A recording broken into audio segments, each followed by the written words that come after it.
If you've spent any time on our channel, you've probably wondered the same thing we get asked almost every single week. How do you afford to go to Disney World so often? And honestly, I completely understand. I understand why people ask that question so often.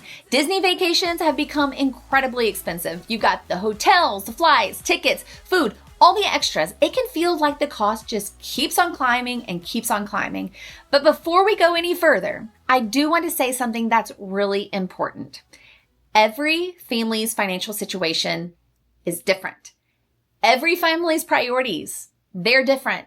And every Disney vacation is just simply going to look different because of that. This video isn't about telling you what you should spend. It's simply about sharing how our family approaches Disney, the choices that we've made over the years, and the strategies that have allowed us to create these memories together with you guys over and over again. Over the next several weeks, we're putting Disney's biggest family splurges to the test to find out what's actually worth the money and what you might be perfectly happy skipping over. But before we can spend the money, I thought it would only make sense to answer the question we hear the most often, more than anything else. How do you actually afford Disney World? Before I tell you how we afford Disney, I think it's important to explain why Disney became such a priority for our family just simply in the first place. For me, Disney has never just been a vacation. Growing up, my grandparents lived in Florida, the St. Pete area. So some of my favorite childhood memories happened at Disney World. And even now, whenever I watch our old home videos from whenever I was a child and my brother was a child, there's just something so nostalgic about seeing those trips. Like with my parents and my grandparents, they're just some of the memories that I treasure the most. And as I get older, life changed, but somehow Disney just continued to stay a part of it. So when my nephew was born, I was lucky enough to go on his first two Disney World trips.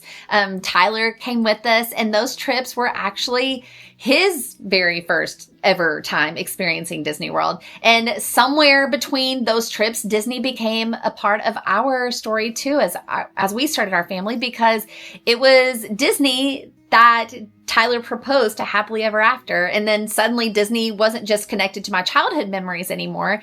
It had become a part of our own family story. And then a few years later, Annie came along, and just like so many parents, I just couldn't wait to share that place that meant so much to me with her and show her the place that Daddy proposed and where I grew up. I just wanted her to experience that same excitement, that same magic, and hopefully create memories that she would be able to look back on someday. And that way, the same way that I would be able to look back on mine. But here's the funny part. At that point, we weren't Disney people. We weren't visiting multiple times a year. We weren't even making YouTube videos. We were just another family trying to figure out how to make a Disney vacation work without completely blowing our budget. And that's really where the story begins, because once we realized Disney was something we wanted to keep coming back to, we had a choice to make. Either Disney would become a once-in-a-lifetime trip, or we would learn how to fit it into our family's budget in a way that would make sense for us, especially as our family transformed and Annie got older. But it wasn't for anyone else. It was just for us. And over the years, that's exactly what we've done. As much as Disney meant to me growing up, that didn't mean it was always easy for Tyler and me to go. When it was just the two of us, we did Disney very, very differently than we do today. We almost always, actually we did always stay off property because that's simply what fit our budget. We would literally drive from Kentucky instead of flying. We packed snacks. We searched for the best hotel deals we could even find and literally saved pennies just to afford the park tickets. Those trips were not fancy, but they were ours. And honestly, I wouldn't trade those memories for anything. And then Annie came along, and sharing Disney with her brought back so many memories and feelings I had as a little girl. And it made us want to create those same kind of memories for her. That's actually when we truly did start to go to Disney often, and we flew to Disney. That's when we just started flying down there. And as our family grew, the way that we planned our vacations grew too. Not because we suddenly magically had more money, and not because everything became easier, but because every single trip taught us something new. How to save a little bit more, how to plan a little bit better, how to make our budget just go a little bit further. And after Annie's third or fourth, I can't remember, Disney trip, I realized something that completely surprised me. I loved planning Disney vacations almost as much as I loved taking them. Friends and family, I was getting messages all the time asking me all the questions. Where should we stay? How much should we budget? What's actually worth paying for? And I remember thinking, I cannot be the only mom trying to figure all of this out, right? That's what really inspired me to start the YouTube channel. That's when my YouTube channel was birthed. Not because we were taking a bunch of Disney World trips, and not because YouTube was paying for them, because it really was actually the complete opposite. But there were no brand deals. There were no sponsored stay, no affiliate income. If anything, YouTube cost us money in the beginning. It cost a lot. I was buying all the equipment, staying up late. I still am staying up late. But just learning the entire craft, because I genuinely loved sharing what we were learning with other families. And looking back now, I'm so thankful that I took the chance, not because it's become a part of my career, because it's connected me with so many families who are just simply trying to do the same, make meaningful memories with the people they love. And through every season of our Disney journey, one thing has stayed the exact same. We've never believed you have to spend the most money to have the most magical vacation. We've always believed Disney should fit into your family's budget, not the other way around, because again, every family is different. Every budget is different, and there's absolutely no right or wrong way to do Disney.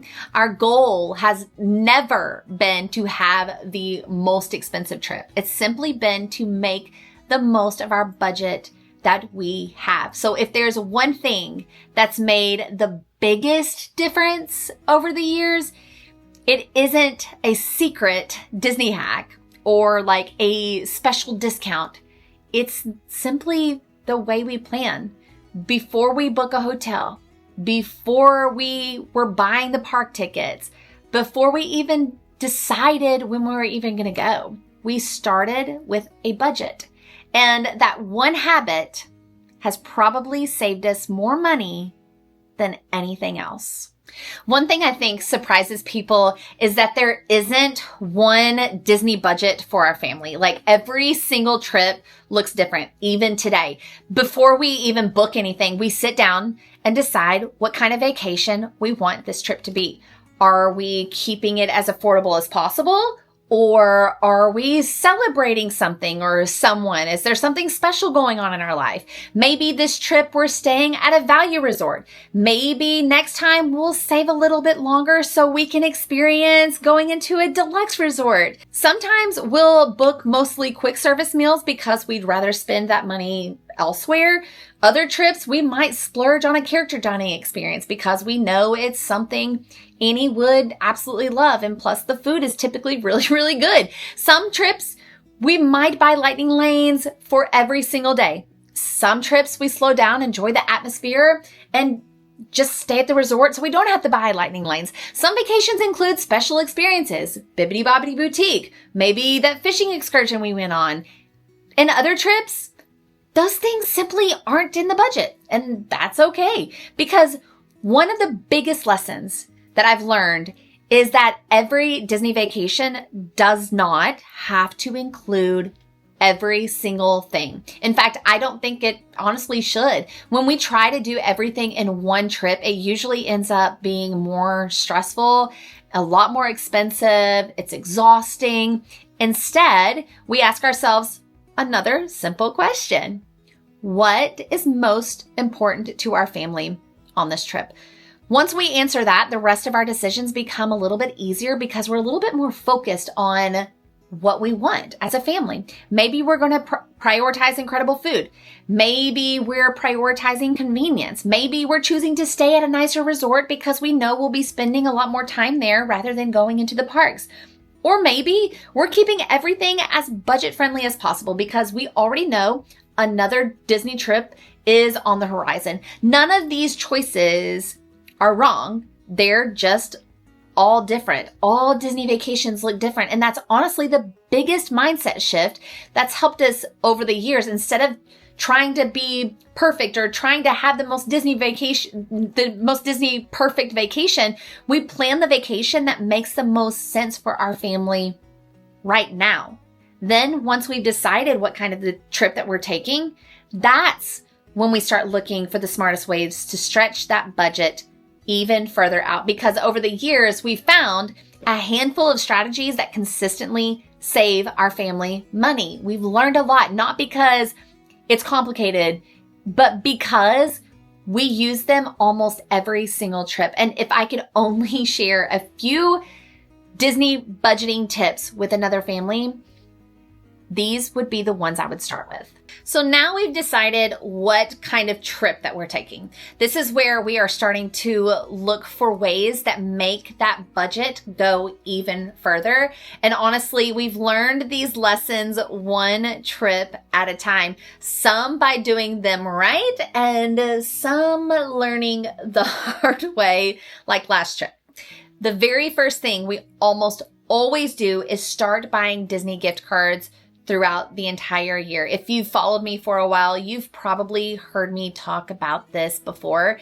Instead of paying for everything all at once, we spread out those costs over the several months. So for our family, we usually buy them at our local grocery store, which is Kroger, because we can earn fuel points at the same time from like the 4 times the fuel points. It's one of those small habits that doesn't feel like much in the moment, but over the course of the year, obviously it adds up. The second thing that's made a huge difference for us is being flexible with where we stay. There are so many incredible Disney resorts, and we've genuinely loved experiencing all of them, like the value, the moderate, the deluxe, but we won't stay at the same type of resort every single trip. Sometimes we'll stay at Pop Century. If you all know, we go to Pop a lot because we would rather spend that money on experiences inside the parks. Other times we'll use DVC rental stores and enjoy a deluxe resort for much less than paying the Disney standard rack rate. Again, it all goes back to asking what is most important on this trip for you.